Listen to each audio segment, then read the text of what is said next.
Hello everyone, আশা করি সবাই ভালো আছেন, সুস্থ আছেন। তো আপনাদেরকে বিশেষ একটা বার্তা দেওয়ার চেষ্টা করব, সাথে থাকবেন। তো দেখতে পাচ্ছেন দৈনিক ইত্তেফাকে প্রকাশ পেয়েছে। তো জুলাই থেকে কার্যকর যে মহার্ঘ ভাতা, সেটার বিস্তারিত জানাবো আপনাদেরকে, সাথে থাকবেন। এখানে বলা আছে মহার্ঘ ভাতা কোন গ্রেডে কত বাড়ছে। এখানে দেখতে পাচ্ছেন ইত্তেফাক ডিজিটাল রিপোর্ট প্রকাশ 22 মে 2025। তো এখানে দেওয়া আছে, বিস্তারিত জানাবো, সাথে থাকবেন। তো এখানে বলা হয়েছে নতুন হারে মহার্ঘ ভাতা পেতে যাচ্ছেন সরকারি চাকরিজীবীরা। মহার্ঘ ভাতা পেতে যাচ্ছেন সরকারি চাকরিজীবীরা নতুন হারে।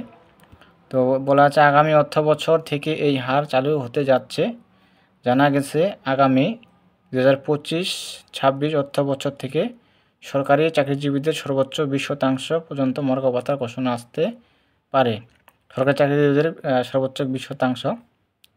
তারপর দেওয়া আছে বাজেট ঘোষণা উপলক্ষে চূড়ান্ত সিদ্ধান্ত অনুযায়ী 1 জুলাই থেকে প্রথম থেকে নবম গ্রেডের কর্মকর্তা কর্মচারীরা পাবেন 15% হারে মহার্ঘ ভাতা।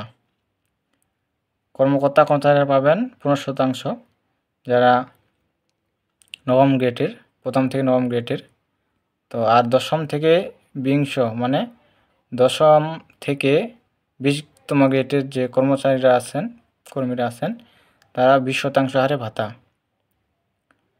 অন্যদিকে মহার্ঘ ভাতা কার্যকরের সঙ্গে সঙ্গে 2023-24 অর্থবছর থেকে পাওয়া 5% বিশেষ প্রণোদনার সুবিধা বাতিল হয়ে যাবে।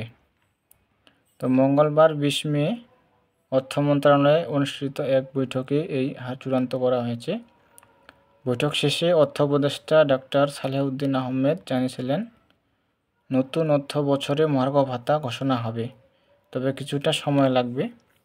সরকারি চাকরিজীবীদের মহার্ঘ ভাতা নিয়ে বছরের শুরুতে আলোচনা শুরু হলেও তা বন্ধ হয়ে যায়। তবে সম্প্রতি ফের আলোচনা শুরু হয়েছে বিষয়টি নিয়ে।